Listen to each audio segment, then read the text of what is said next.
Hello,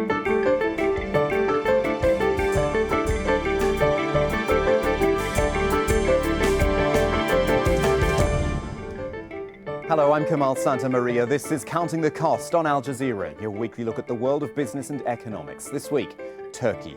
In just 7 days, we've seen huge political upheaval in a country massively hooked on foreign capital.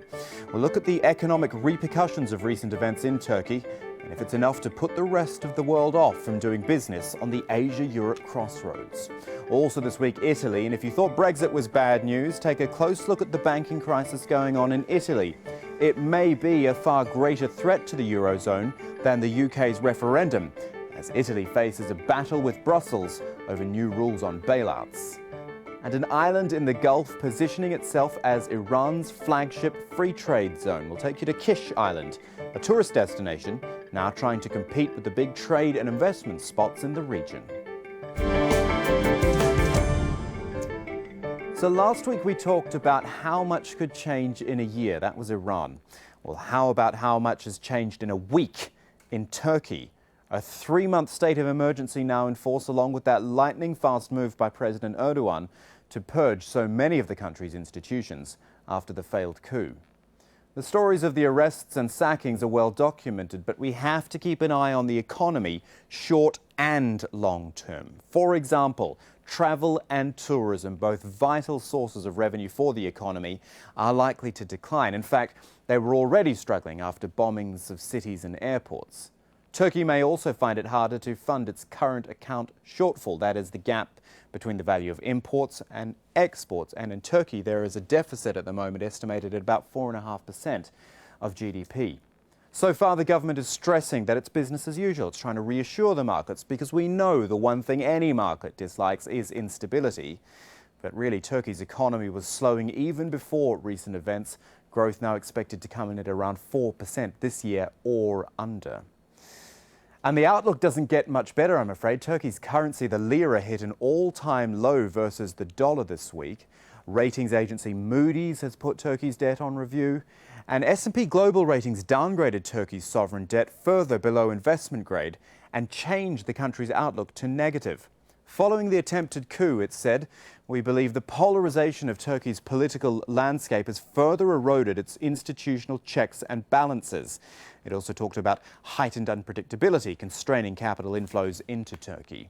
All of this means it's more expensive for the government to borrow on international markets, foreign investment may dry up, and all told, the investment environment doesn't look good. However, Mehmet Şimşek, Turkey's deputy prime minister and its former minister of finance, told us despite the upheaval, the market economy model isn't going to change.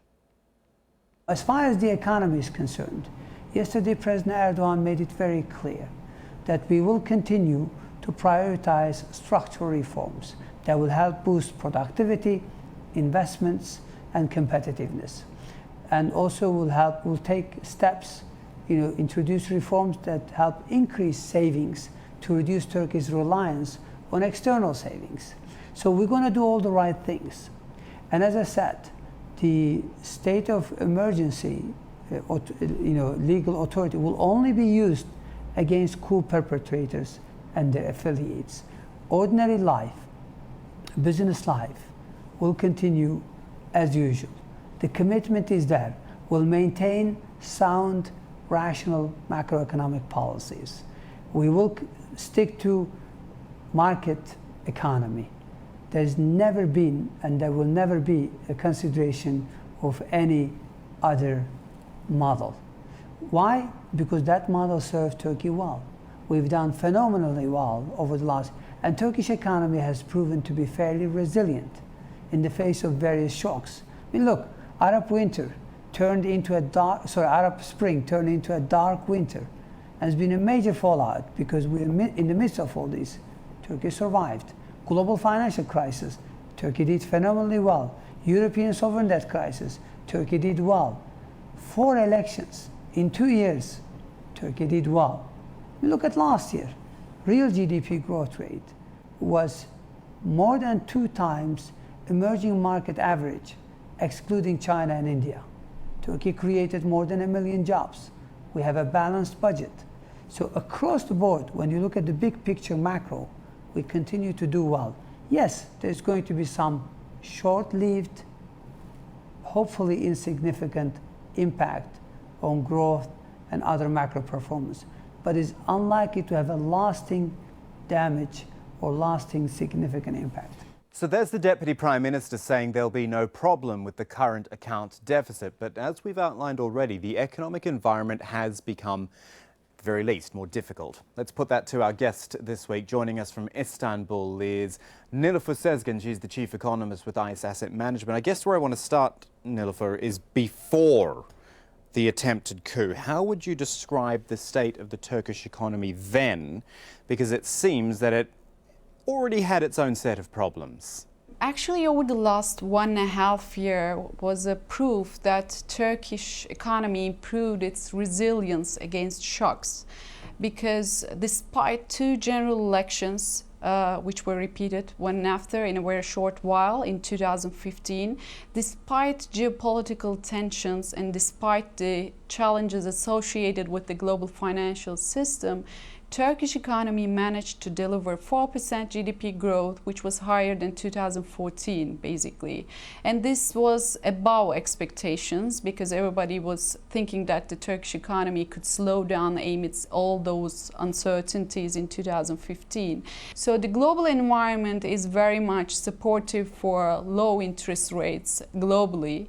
And it's also supportive for the global liquidity and risk appetite. And those parameters are very important to support the Turkish economy, which is basically quite reliant on external financing. So to sum up, actually, Turkey, before the coup attempt, Turkey was in a relatively good shape, especially compared to many other emerging markets, and it was in a position to benefit from the global environment, global low interest rate environment. Okay, then, Nilüfer, you have given me there a pretty a positive stance on what you're describing as the resilience of the Turkish economy.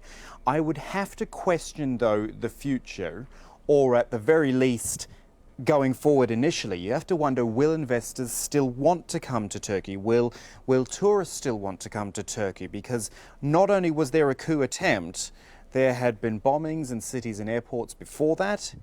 And I would have to question really how attractive Turkey would still look for foreign investors. It's very, very right to question this because, as I mentioned a minute ago, Turkey is quite reliant on external financing to keep its economy up and running, and tourism revenues or other portfolio flows and foreign direct investments or loans. These are all important channels to finance the economy.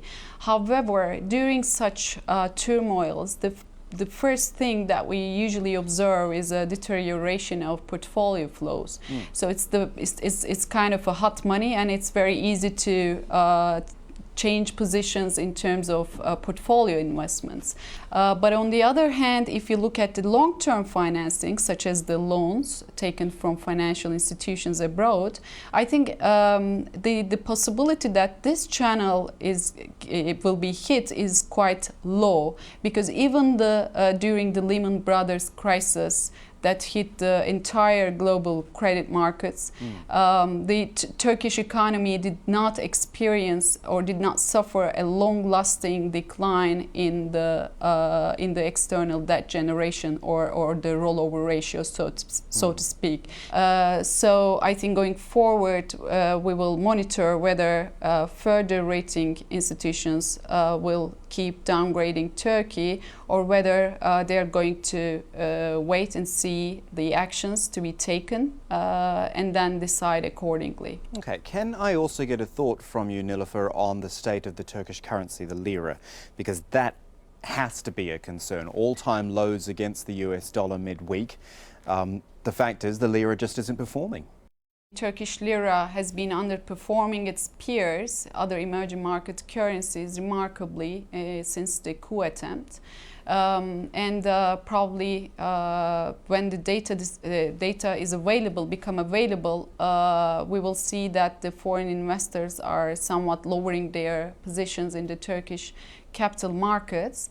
I mean, this volatility may continue going forward because the most important reason that Turkish lira is depreciating is the expectation that the capital flows will decelerate as I mean you already mentioned rightfully, such as tourism revenues and other sorts of capital inflows could decelerate and may put a pressure on the currency. The volatility may continue for some time, but through time, once the policymakers take the necessary steps or the politicians take the necessary steps, and once it's understood that Turkey will return to its normal functioning, then I think those volatility may abate and Turkish lira may return to its normal course.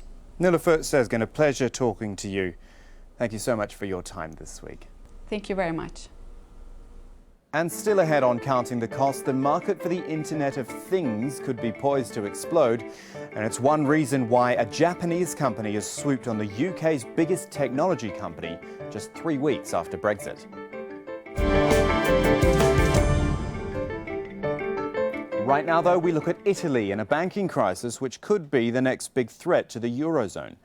Basically, the banks there are crippled with bad debt. The Italians call the loans le sofferenze, or the suffering. Though to be clear, we're talking about bad debts, not bad people necessarily. 360 billion euros in soured bank loans that will never be repaid, amounting to almost a fifth of the country's GDP. Now, Monte dei Paschi di Siena, Italy's third biggest bank and the world's oldest, owns the majority of the sofferenze. And so Italy's government has said it's eyeing up a purchase of bad loans held by the bank with money from private and state-backed institutions. But here is the catch. The European Union updated its crisis rules for the banks back in 2013, and taxpayer-funded bailouts are now banned. A bail-in, which means investors and bondholders take the hit first, is now required before the public money can flow. The EU still hasn't given its go-ahead and says the rescue plan breaks the rules. Most of the loans have soured because the Italian economy just hasn't been growing. The government also failed to carry out a major recapitalization after the 2008 financial crisis, when other European banks did. And any rescue is complicated because tens of thousands of Italian savers are invested in the shares and bonds of its banks. And on July 29, i.e. very soon, the European Banking Authority publishes its latest banking stress tests as well. To discuss all of that, Alberto Gallo is with us from London. He's head of macro strategies with the London-based Algebris Investments. Can I get your view, first of all, on these bailouts? Now, the EU rules, as we've just explained it there, they say you can't have a bailout which is taxpayer funded, and yet the Italian government is talking about using private and public funds. Does it fall within the rules? Well, there is a lot of interpretations. You can have a strict interpretation of the EU rules where there is no state money involved in a bailout, but also no private money with a subsidy from the government. I mean, Italy is trying to do something in between, where the government gives an incentive to private money to come into the banks. It's basically a gray area. In the past, the EU would have been a lot more strict. Now things have changed. They have changed also because there are banks in trouble, not just in Italy, but also in Germany, in Portugal. There are countries where problems still have to be fixed. I'm not so focused on how the bailout happens in terms of where the money comes from or how much the money is. But the key point in my view is the structure of the banking system needs to change. So there are too many banks, there's too much fragmentation. And you need to optimize the system for a new world where a lot of the transactions happen online and costs have to be reduced because banks will live in a very low interest rate environment for a long time. So you have to live in a yield desert. Banks don't make money from interest rates anymore. They have to be more efficient. So how bad then, in your opinion, are the Italian banks? You have mentioned the structure there. I want to know from you how much of a risk you view them to the overall Italian economy? Because if we go back a few years, there was all sorts of talk, oh, Italy is going to be the next Portugal, or it's going to be the next Ireland or Greece or whatever. It never quite happened, but still it seems the banks have put some pressure on the overall economy. I think there's three countries in Europe that have not restructured their banking systems, and there's two that have. If you look at the Eurozone, so Spain, Ireland have restructured their banks. They've done really well. They've been drawing a very clear line between bad assets and good assets. So investors have gone into the good assets, and the countries have recovered. The countries that have not done that, they've just put the problem under the carpet and kicked the can, are Germany, Italy, and Portugal. Now, obviously, Germany has a lot more public ammunition to continue and delay the problem, but there are some big issues there.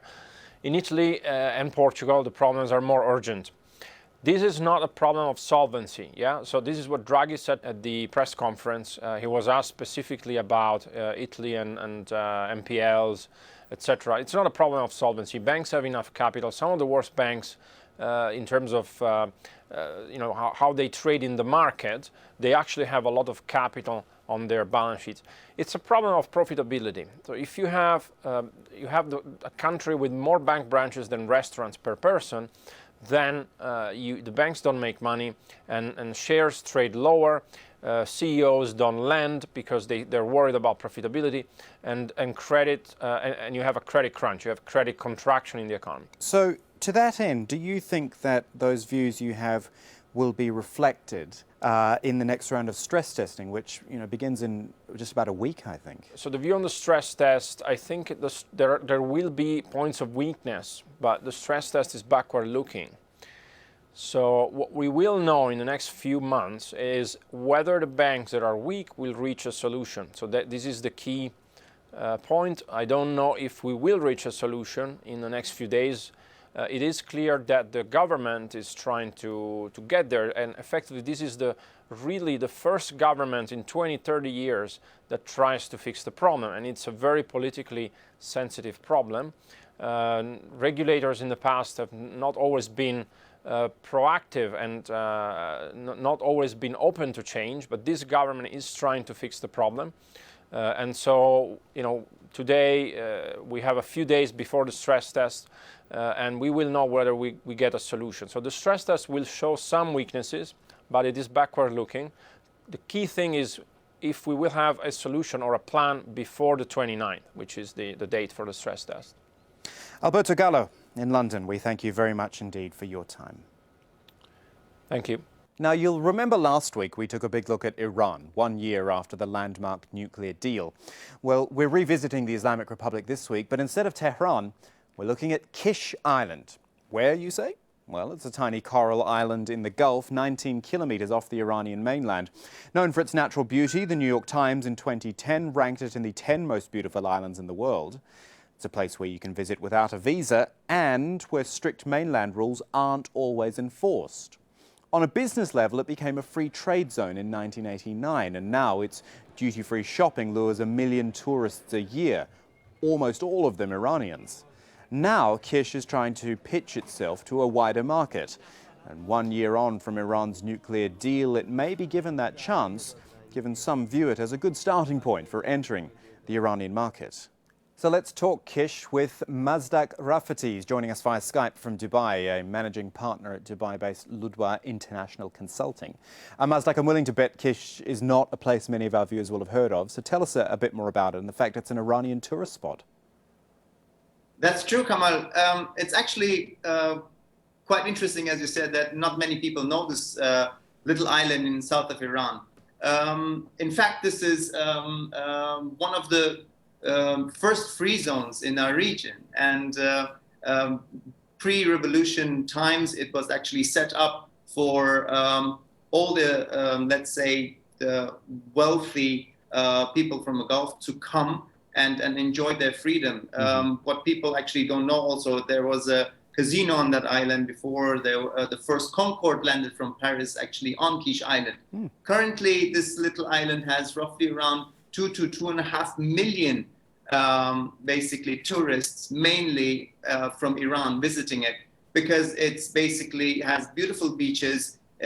It has a very, very, let's say, leisure way of life and a lot of history, very diverse type of leisure possibilities. And the Iranians who actually, let's say, because of their, trouble of traveling aboard, but they want to have a nice experience in beautiful beaches, they go to Kish Island. Okay, so how best for Iran to exploit this, or at least get the most out of Kish and turn it into some sort of international destination, if not just for tourism, then for investment as well? There is actually a quite sophisticated plan for Kish to be transferred into hub to enter the Iranian market. But that is not only based on tourism, although tourism, of course, could be an interesting aspect of it and still is, because Kish, as I just mentioned, attracts a lot of tourists, but mainly from the mainland in Iran. So Kish as such, let's say as an FDI destination, is more interesting for international corporations from mainly finance, insurance, and banking. Also for education, because it is a free zone. The whole island is a free zone with incentives the same like we see them all around our region, specifically in Dubai. And although the Iranian mainland doesn't have any restrictions for foreign investors to come, that means actually foreign investors can have 100% companies in the mainland. There are restrictions for the finance and insurance and all these kind of very specific areas. And in Kish, the foreign companies can actually come and have their entry into the Iranian market. So that is actually what's happening at the moment. They are trying to revive the stock market, which is second largest actually in Iran. They're trying to revive the banking sector, which has been very, very vivid before. And that's where they're trying to basically have a little bit of a pull strategy to get the foreign companies to come and invest in Kish.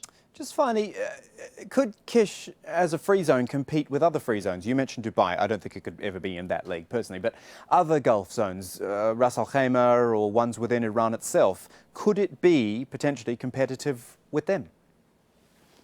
Well, it is the flagship free zone for the Iranian territory, that's for sure.